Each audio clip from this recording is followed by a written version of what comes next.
Hello everyone, welcome to my YouTube channel. আশা করি আপনারা অনেক ভালো আছেন। আলহামদুলিল্লাহ, আমি আপনাদের দোয়ায় অনেক অনেক ভালো আছি। সো আপনারা সবাই যে এখন যেভাবে সাপোর্ট করতেছেন, সবাই ঠিক এইভাবে সাপোর্ট করেন। আর আপনাদের দোয়ায় অনেক ভালো কিছু করব। সবাই এভাবে সাপোর্ট করবেন, পাশে থাকবেন। আপনারা সাপোর্ট করলে অনেক ভালো কিছু করা সম্ভব, কারণ সবই আপনাদের কাছে। আপনারা যদি এভাবে সাপোর্ট করেন, সো নেক্সটে অনেক অনেক ভালো কিছু করতে পারবো। সবাই এভাবে পাশে থাকবেন, সাপোর্ট করবেন। আর ডায়েরির পাতা চ্যানেলটি অবশ্যই সাবস্ক্রাইব করতে ভুলবেন না। সো চলুন তাহলে গল্পটি শুরু করা যাক। দেখো, তোমার ইচ্ছেটাই বোধহয় পূরণ হলো। সেই বউ হয়েই এলে আমাদের বাসার। তবে এই সম্পর্ক কখনো পূর্ণতা পাবে না। এটা শুধু কাগজের মাঝেই সীমাবদ্ধ থাকবে। এটা যেন বাহিরের কেউ ঘুণাক্ষরেও টের না পায়। আমার মনে একজনের বসবাস, আর সেটা আজীবন থাকবে। তাই ভুল করেও আমার উপর স্ত্রীর অধিকার ফলাতে আসবে না। রাত অনেক হয়েছে, হাত মুখ পানি দিয়ে ধুয়ে এসে শুয়ে পড়। এক নিঃশ্বাসে কথাগুলো বলে টাওয়াল নিয়ে ওয়াশরুমে ঢুকে গেল তুরাগ। মাথার উপর টেনে দেওয়া শাড়ির আঁচলটা টান দিয়ে ফেলে দিল তরু। এতক্ষণ মনে হচ্ছিল দম আটকে ছিল, তাই জোরে জোরে শ্বাস নিল কয়েকবার। এরপর শান্ত হয়ে গুটিসুটি দিয়ে বসলো বিছানার মাঝ বরাবর। এরপর চোখ বোলালো রুমের চারিদিকে। এটা নাকি বাসর ঘর? এ ঘরে না আছে কোনো ফুলের ছোঁয়া, না আছে মরিচবাতির সাজ। ঘরের মাঝে টিমটিম করে একটা নীল রঙের ডিম লাইট জ্বলতেছে। সেই আলোতেই রুমটা কিছু সময় পর্যবেক্ষণ করলো তরু। মুখের কোণে দেখা গেল তাচ্ছিল্যমূলক হাসি। এটা কাউকে উপহাস করে নয়, বরং এরকম একটা বাসর ঘর দেখে প্রতিটা মেয়েরই নিজের বিয়ে নিয়ে কিছু স্বপ্ন থাকে, যার কোনোটাই সত্যি হলো না তরুর ক্ষেত্রে। 2 দিন আগে তুরাককে বলা কথাগুলো মনে করে এক দফা হাসলো তরু। তখন তো খুব জোর দিয়ে তুরাককে বলেছিল, আমি আপনার স্ত্রী হতে নয়, বরং মেথিপুর দায়িত্ব পালন করতে চাই। আর সেই কাগজের সম্পর্কটা সত্যি হয়ে যাওয়ার পরে এখন তুরাগের বলা তিক্ত কথাগুলো কেমন গায়ে কাটার মতো লাগছে। নিজেকে এই মুহূর্তে সব থেকে বোকা মনে হচ্ছে। নিজের স্বামী অন্য কাউকে ভালোবাসুক, এটা কোনো মেয়েই চাইবে না। ও কিনা সেদে সেদে সেই প্রস্তাব দিয়েছিল।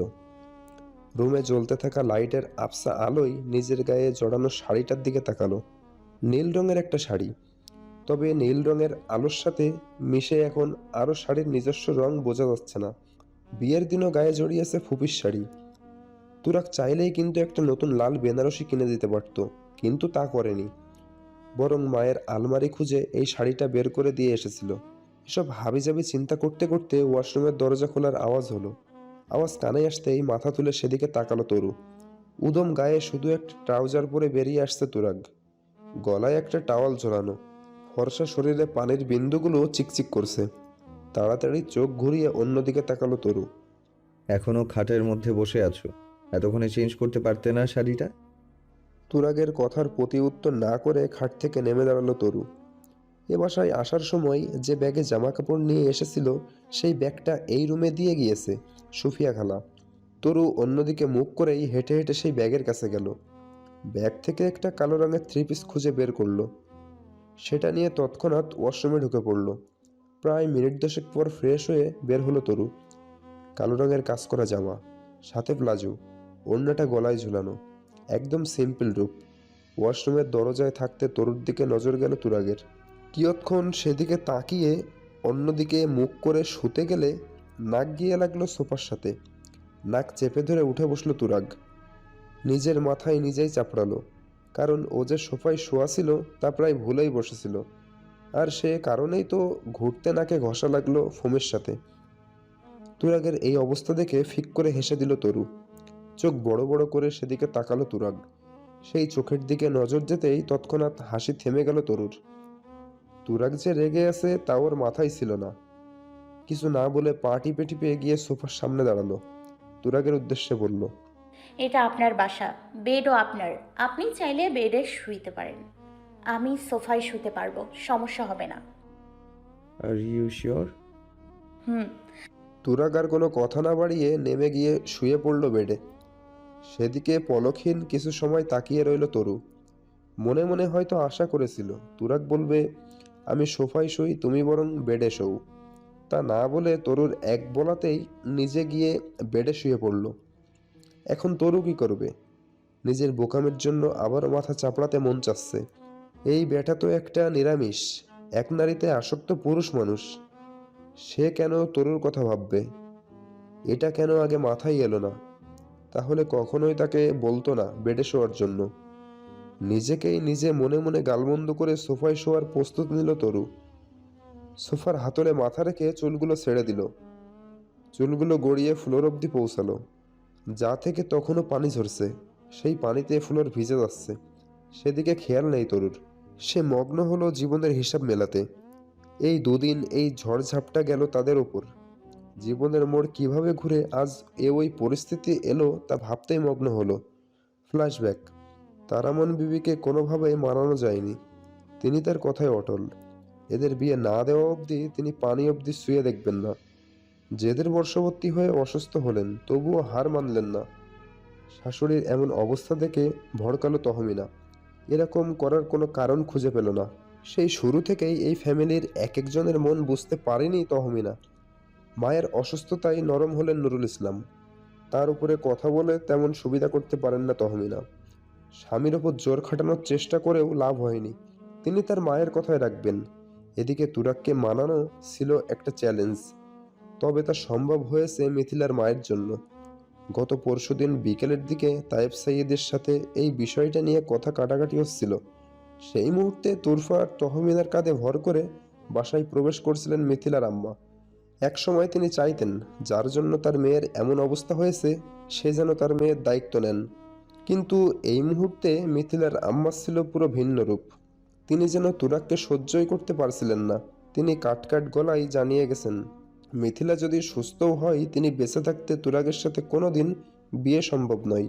তুরাগ যদি এরকম কথা আর মুখেও তোলে তাহলে তিনি এখান থেকে চলে যাবেন, সাথে মিথিলাকেও অন্য হাসপাতালে নিয়ে যাওয়ার ব্যবস্থা করবেন। কারণ এই ভালোবাসা নামক অভিশাপ পুরো পরিবার ধ্বংস করে দিয়েছে। এই একটা মাত্র কারণে আজ মোহনা আমাদের মাঝে নেই। তিনি এই বিষয়টা আর একটু সামনে এগোতে দেবেন না। তুরাগের চোখের পানি তাকে টলাতে পারেনি। দুই মেয়ে স্বামী সব হারিয়েছেন তিনি, তখন কঠিন পাথরে পরিণত হয়েছেন। তার কঠোরতা, ফ্যামিলি প্রেশার, বাবার চাওয়া, নানুর অসুস্থতা সব মিলিয়ে অবশেষে তুরাগ হার মানে। কতদিন আর যুদ্ধ চালিয়ে যাবে সবার সাথে? অসুস্থ নানুর হাত ধরে বলে এসেছিল তরুকে দেখে রাখবে।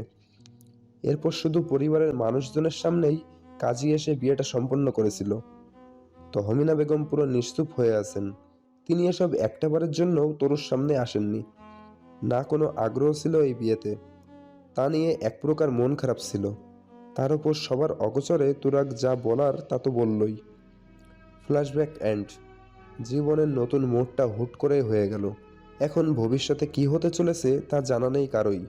সবাই তো আশা করে আছে যে একবার বিয়েটা যখন হয়েছে তখন সব কিছু আস্তে আস্তে নিশ্চয়ই ঠিক হবে। কিন্তু আদৌ কি কিছু ঠিক হবে?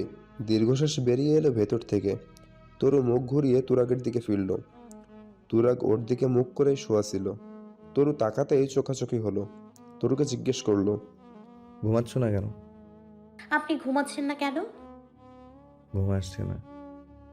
আচ্ছা, আমরা কি ভুল করলাম? মিথিলা আপু যদি ফিরে আসে তবে সে যদি আমাদের ভুল বোঝে, কি হবে সামনে জানি না আমি। সে আসলে কি আপনি আমাকে ডিভোর্স দিয়ে দেবেন? জবাব দিল না তুরাগ। কিছু সময় দুজনেই নীরব রইল। চোখের কোণে পানি জমল তরুর। সবকিছু আসলে এতটা সহজও নয়।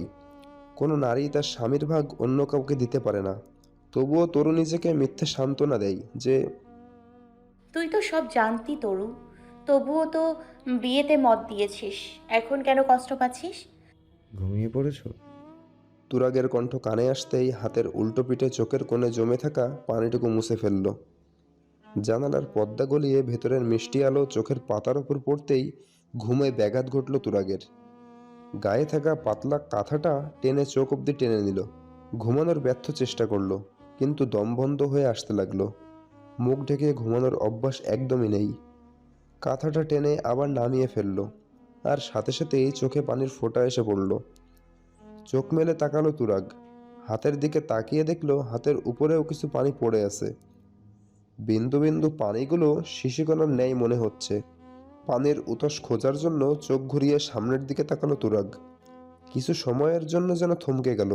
সদ্য স্নান শেষ করে আসা রমণীর ড্রেসিং টেবিলের সামনে বসে তার কোমর সমান ছাড়িয়ে রাখা রেশমি কালো চুলে হাত দিয়ে ঝাড়া দিয়েছেন, যাতে অতিরিক্ত পানিগুলো পড়ে যায়। নয়তো এত বড় চুল মুছতে মুছতেই টাওয়াল ভিজে চুপচুপে হয়ে যাবে। তার এহেন কর্মকাণ্ডে যে কারো ঘুমে ব্যাঘাত ঘটেছে সেদিকে খেয়াল নেই। সে আপন মনে চুলগুলো মুছে যাচ্ছে। চুলের আগা বেয়ে শিশির বিন্দুর ন্যায় পানিগুলো টুপটুপ করে নিচে পড়ছে। মাত্রই গোসল সেরে বের হওয়ার সদ্য ফোটা কোনো গোলাপের ন্যায় মনে হচ্ছে তরুকে। তার এই রূপে কিছু সময়ের জন্য থমকালো তুরাগ। পর মুহূর্তেই কিছু একটা মাথায় আসতে চোখ অন্যদিকে ঘুরিয়ে নিল। নিজেকে সামলে নিয়ে খ্যাক করে উঠল তরুর উপরে। তোমার কি কোনো জ্ঞান বুদ্ধি নেই নাকি? এখানে যে একজন মানুষ ঘুমিয়ে আছে সেদিকে হুঁশ নেই? দেখো, দিয়েছো তো আমার মুখটা ভিজিয়ে। সকালবেলায় এরকম তিক্ত কণ্ঠস্বর শুনে মেজাজ খারাপ হলো তরুর। তবুও দাঁতে দাঁত কামড়ে নিজেকে নিয়ন্ত্রণের চেষ্টা করলো। এই লোকের সাথে কোনো প্রকার ঝামেলায় জড়াতে চাচ্ছেন না। তাই একটু রসিকতা করেই ভালো করে তুরাগের মুখ পর্যবেক্ষণ করে বলল, আমি তো আপনার ভেজা মুখ দেখতে পাচ্ছি না, তবে আমি আপনার মুখ ভেজালাম কখন? স্বপ্ন দেখেছেন বোধহয়। তরুর শান্ত গলা শুনে দমে যায় তুরাগ। না, এই মেয়ের সাথে কথা বাড়িয়ে লাভ নেই। এ মেয়ে বোধহয় ঝগড়াটি করতে পারে না। তুরাগ নির্লজ্জের ন্যায় আবারও প্রশ্ন করলো, সকাল সকাল গোসল করার ন্যায় কিছু হয়েছে কি কাল রাতে? এই, এক মিনিট, এক মিনিট। আমি ঘুমিয়ে যাওয়ার পর আমার ইজ্জতে হাত বাড়িয়েছো তুমি, তাই না? তুমি তো আচ্ছা নির্লজ্জ মেয়ে লোক। এবার তরু আর শান্ত না থেকে নিজেকে খ্যাক করে উঠল। আপনি নির্লজ্জ পুরুষ, এভাবে কথা বলার কি আছে? আর আমি এমনি এমনি সব করিনি, তুরফাপু এসেছিল, সে বলে গেছে। আপনিও গোসল করে আসুন, একসাথে নিচে যাব। সবাই নাস্তার টেবিলে অপেক্ষা করতেছে। তুমি নিজে নিজে যেতে পারো না?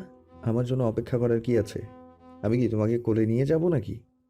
আমার নিজস্ব পা রয়েছে, আর কারোর কোলে উঠতে আমার বয়েই গেছে। আমি নিজেই যেতে পারবো। হসপিটালে যাবেন বলেছিলেন কাল রাতে।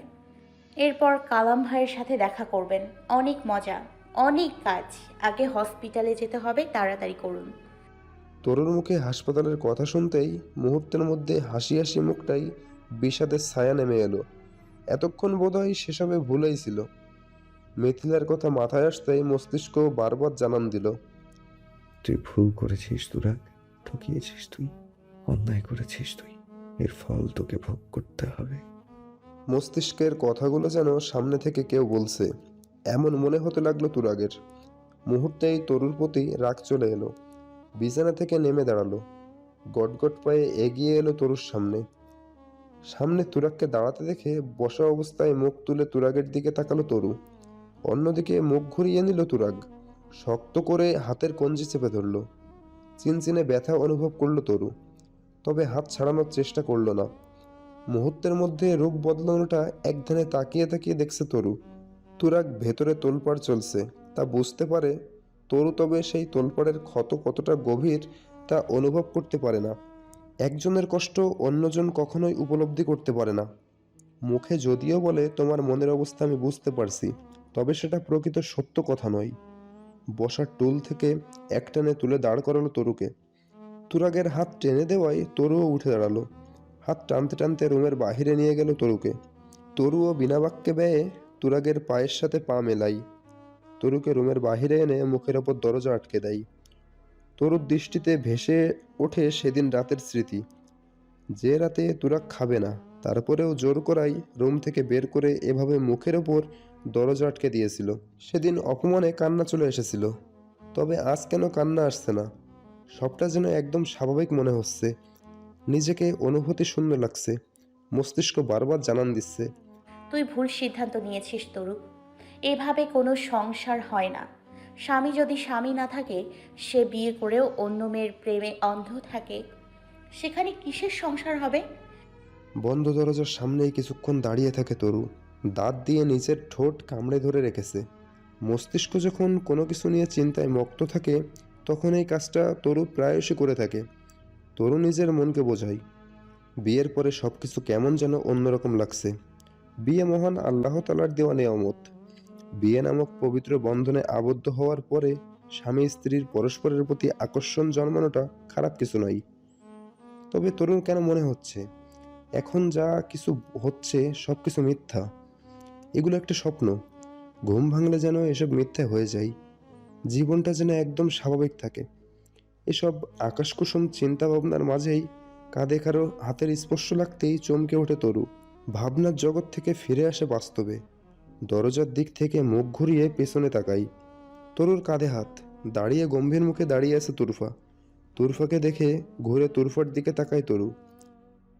কি ব্যাপার পিচ্ছি পুতুল, কাঁদছিলে কেন? না আপু, কাঁদছি না। এই, তুমি এখনো আমাকে কিসব নামে ডাকো বলো তো? আমার কিন্তু এখন বিয়ে হয়ে গেছে। আমি এখন তোমার বড় ভাবি। ও আচ্ছা, এখন কি বড় ভাবি বলে ডাকবো নাকি? তা আপনি এখানে দাঁড়িয়ে আছেন কেন বড় ভাবি? তুরফার রসিকতায় ফিক করে হেসে দিল তরু। তরুর গোমড়া মুখটাই হাসি ফোটাতে পেরে তুরফার ঠোঁটের কোণেও মুচকি হাসির রেখা ফুটে উঠল। তরু বলল, কাটা বানিয়ে আবারও আসলে কেন আপু? তোমাকে নিতে এসেছি, মামি বসে আছে নিচে। যাব। তবে আমার কিছু জিনিস প্রয়োজন ছিল। ভাইয়াকে ভিতর থেকে লক করে দিয়েছে? উপর নিচ মাথা ঝাঁকিয়ে হ্যাঁ বোঝালো তরু। অবাক হলো না তুরফা। ভাইয়ের এরকম স্বভাবের সাথে অভ্যস্ত সে। তরু এক হাত হাতের মুঠোয় নিল তুরফা, হাত ধরে নিজের রুমের দিকে নিয়ে যেতে লাগলো। আস্তে আস্তে বলতে লাগলো, মিঠি কখনো সুস্থ হবে কিনা জানি না, যদি সুস্থ হয়ও তবে কি হবে তাও জানি না। এই পরিবারে আরো বড়সড় কোনো ঝড় আবারও নামবে সেটা আমি অনুভব করতে পারছি। তবে তুমি ভয় পেও না তরু, আল্লাহ তাআলার কাছে ইচ্ছে ছাড়া গাছের পাতাও নড়ে না। তিনি যা করেন ভালোর জন্যই করেন, তাই ঘাবড়াবে না কখনো, হাল ছেড়ে দিবে না কখনো।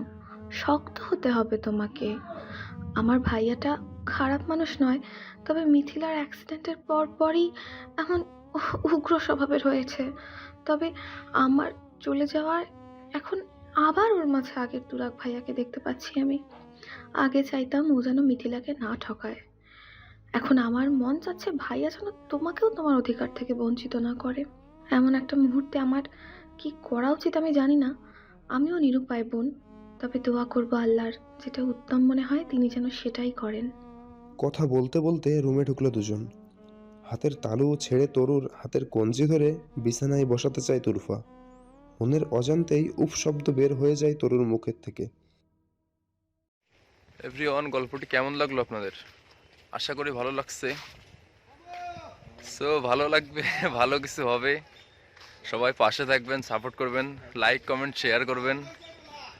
আর অবশ্যই অবশ্যই সাবস্ক্রাইব করতে ভুলবেন না। ডায়েরির পাতা চ্যানেলটি অবশ্যই সাবস্ক্রাইব করবেন।